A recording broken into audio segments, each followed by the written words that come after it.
Hello and welcome to another episode of the JRE review. Today I'm reviewing a conversation that Joe had with Andy Stumpf in podcast 1247. Andy's been on a few times, and those of you that know Joe's podcast well, you know that he was, I think, one of the first SEALs or Special Forces guys that started repeating, on his show and showing up. And he's not just known for being a Navy SEAL, but also he's a world record holder for wearing one of those squirrel suits, which is insane. And he's obviously very brave, a little nutty, and a pretty badass dude. And I have to say, I really always like his style on this podcast. He's well thought out. He speaks clearly. He's an excellent guest, generally, and even has his own podcast because of Joe. So, anyway, let's start this review.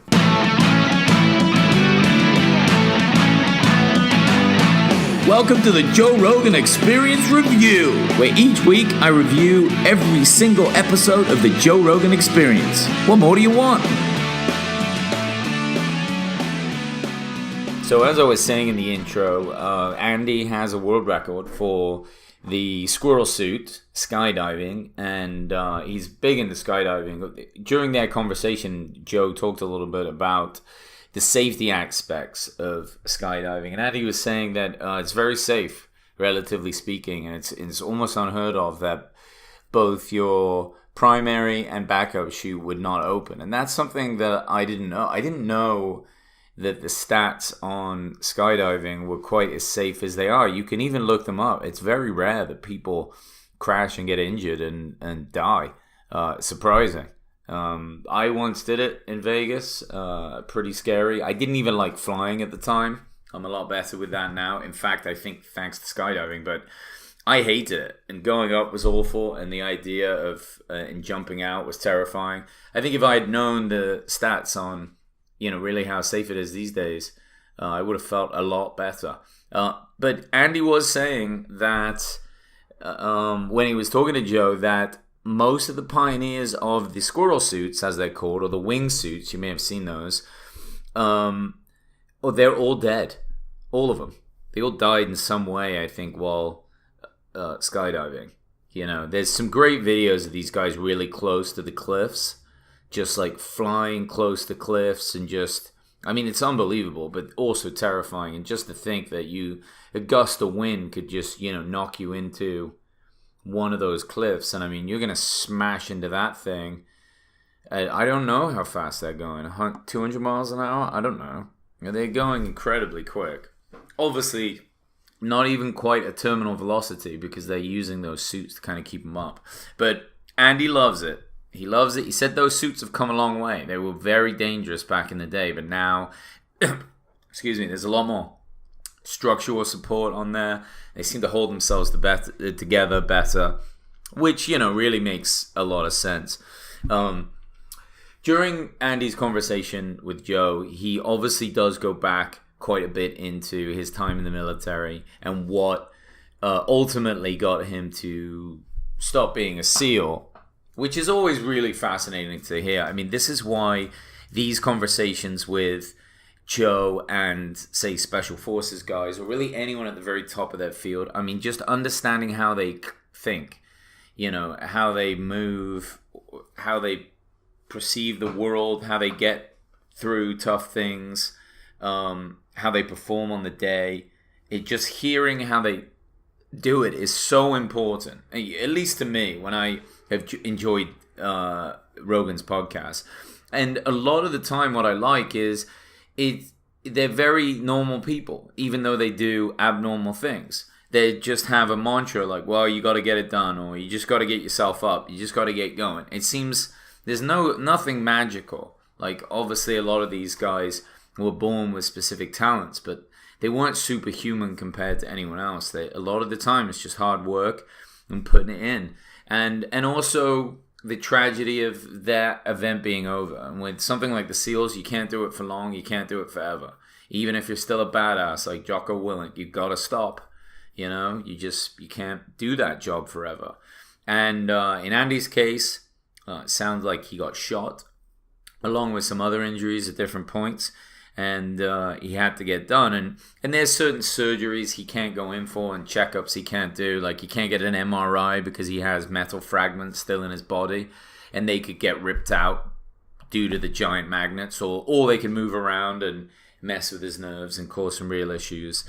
And so, it's not all just badass shooting like the movies. I mean, these guys get out of these situations oftentimes with really pretty horrific injuries.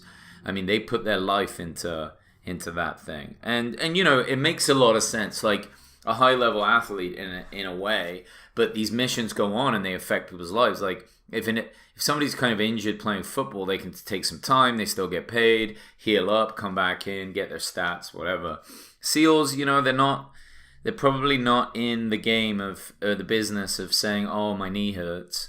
I can't do this. I'm hurt. I want to go home. I need a week off." I mean, unless a doctor absolutely forces them, I would assume that they just take some pain meds and get on with it. And that's going to make an injury worse. And tough guys do that shit. That's why they're tough guys. I mean, it's probably even a little difficult for super tough dudes like SEALs to even identify that they have a significant injury, in the sense of they know they can power through almost anything. But, what's the long-term repercussions of that and so on. But these guys, you read those SEAL books, they don't want to go out on missions or stay injured when the rest of the team goes on a mission and not support their guys, their dive buddy or whatever. I mean, it's just unheard of to them, so they work through it. It's what it is. Andy talks a little bit about how he's not really an adrenaline junkie. It's hard to believe when you were once a SEAL and now you do base jumping with squirrel suits on. But, I mean, he's still the individual saying it, and Andy's always seemed like a very truthful guy. He kind of describes it as it's a way to slow everything down for him almost. And I kind of like that idea. Maybe there is an aspect of us, and this is just a thought experiment. I don't know what you guys think, but maybe there is an aspect of us that we get wrapped up and overwhelmed in our daily lives, whether it be our boss or bills or, an expensive vacation is coming and you got to pay for that. And then you've got this, and then you've got these things and your taxes. And it's all, a lot of times for people that are struggling at any given time in their life, that's too much. It's all too much. But if you throw in something like, and also next Wednesday I'm base jumping, maybe just the idea of an event like that forces those other things into perspective. I'm sure you're the same as me. You overhear people at a coffee shop talking some bullshit about, I've had such a terrible day because the nail salon closed at 6:30 and my appointment was at 6 and I just felt rushed, and they're just talking, about how terrible that is. All right, yeah, that sucks. But is it really that bad? No. And if you put it in perspective, if you if you come at it from a different angle, I think you realize that most of all our problems don't matter at all. And maybe this is what Andy's talking about. He also discusses jiu-jitsu a little bit in this, how much he loves it. Now, he's new to it, but Joe brings up some great points and just says, listen, jiu-jitsu, it's just drill. Drill. The armbar, the triangle, all the different moves, just drill those. Don't worry too much about rolling when you're new.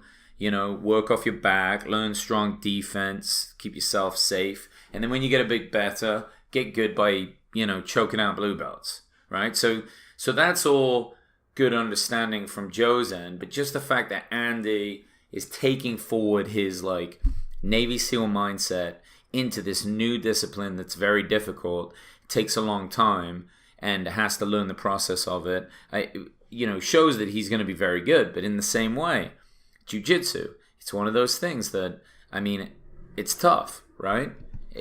There's a reason a lot of people don't join it, even though I'm sure a ton of Joe Rogan fans want to join jiu-jitsu because of how much Rogan talks about jiu-jitsu, right? So, but why don't they all just join then? You know, I'm sure probably more people have, I don't know, started going to float tanks than have joined jiu-jitsu because of Joe Rogan. Maybe not, right? Maybe that's an exact. But I would say have stuck with it because it's very hard. A lot of people quit. And they quit because it is tough. It's tougher than anything else in your life you can do. Which also makes the other shit that you worry about in your life less stressful. It really does seem to do that. Because you're not going to worry anywhere the same when you're kind of scrapping for your life. And Andy's talking about this. He's a new convert to it. But I think he sees parallels in what he was doing when he was kind of on his missions and doing those sorts of things.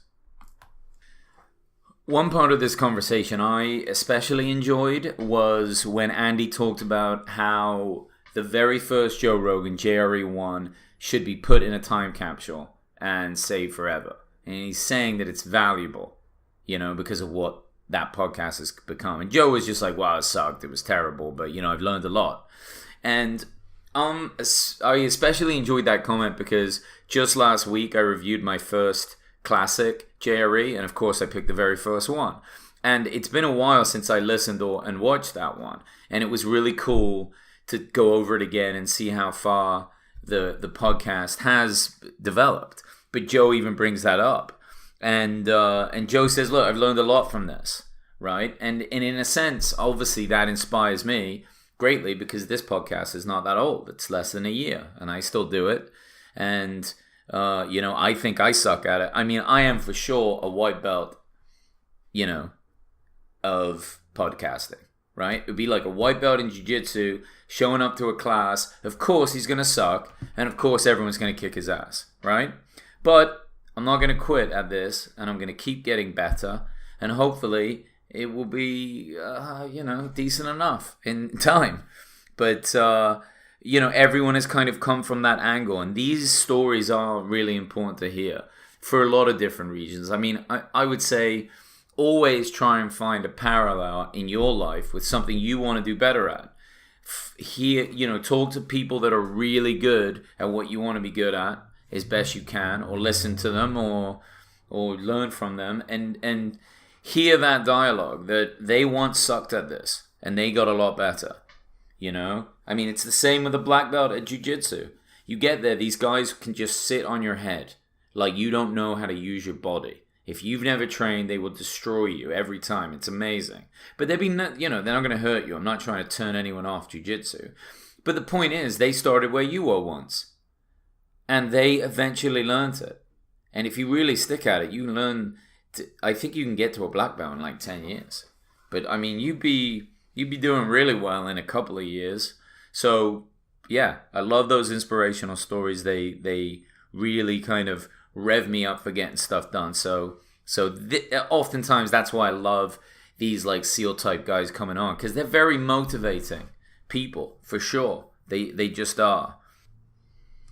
And then lastly in that conversation, they just get into some funny bits about kind of, you know, shitty war movies and how unrealistic they are. You know, things like infinite bullets and guns and all the rest of it. And that's cool to hear because, you know, even me, and I know nothing about what it would be like, you know, to be a SEAL and running around shooting and actually know what real life is like out there in combat. But there are plenty of action movies that I watch and I'm like, this is absolute bullshit. I mean, some of them are unwatchable rubbish. It just cracks me up.